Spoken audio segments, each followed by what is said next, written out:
Do you ever have a coach, a boss, a mentor that just comes down on you really hard and it doesn't feel right? Are you that person on a student or a mentee? This is Tad Fulford with Rise Up in Real Estate. And today I want to tell you how to provide constructive criticism.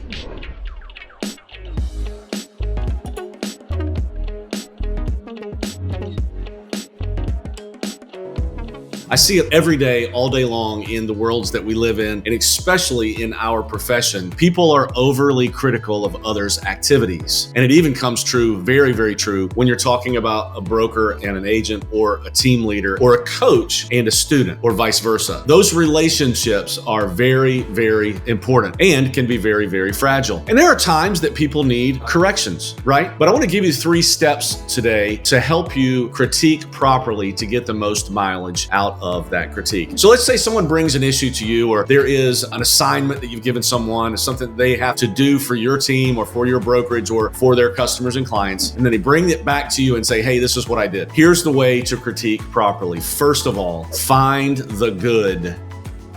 The first step always is to find the positive or the good in what they have just done. Now, I'm not saying be Pollyanna. Don't sugarcoat something that doesn't need to be sugarcoated. But in most cases, you wouldn't have an agent or a team member or a coach or student that wouldn't be worthy of that role. So if that's true, probably something they did in their activities was worth praising. I think so often we go straight to the critique and we forget that we need to spend some time on the things that they've done right. Don't overlook the miracle just to find the things that are not miraculous. The second thing that you need to do when you're getting ready to give criticism, after you've focused on the good, number 2, gently ask permission if you can critique.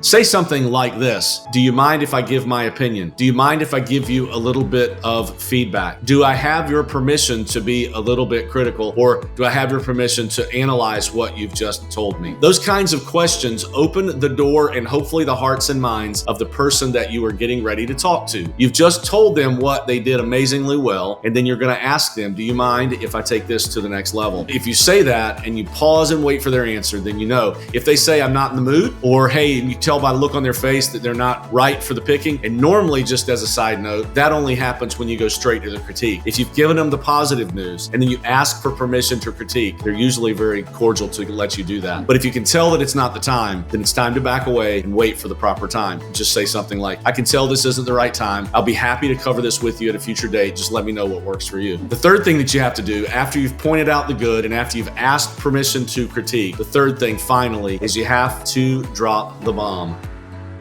so to speak. You have to give the bad news. And now there's no time for sugarcoating. You've already given the positive. You've asked their permission to be their coach, to be their broker, to be their team leader, to be their friend. And this even works in relationships. Once you've asked that permission, now you need to give them the truth the way that you see it. And you need to say it clearly. Don't sugarcoat it. Say exactly what you feel from your experience and your expertise needs to be critiqued. If there's something that's been studied and it hasn't been learned, point that out. If there was a method that was used or a tone that was used or an attitude that was used that wasn't appropriate, make sure you point that out. There's time for sugarcoating, and then there's time for the raw truth, and this is the time for the raw truth. So if you will follow this procedure, if you will tell them the good, ask permission, and then tell them the bad, you will get a lot more mileage out of your critique. You'll get a lot more mileage out of those constructive conversations that lead to change and that lead to progress. This is Tad Fulford with Rise Up in Real Estate, and I hope this video today helps you rise up.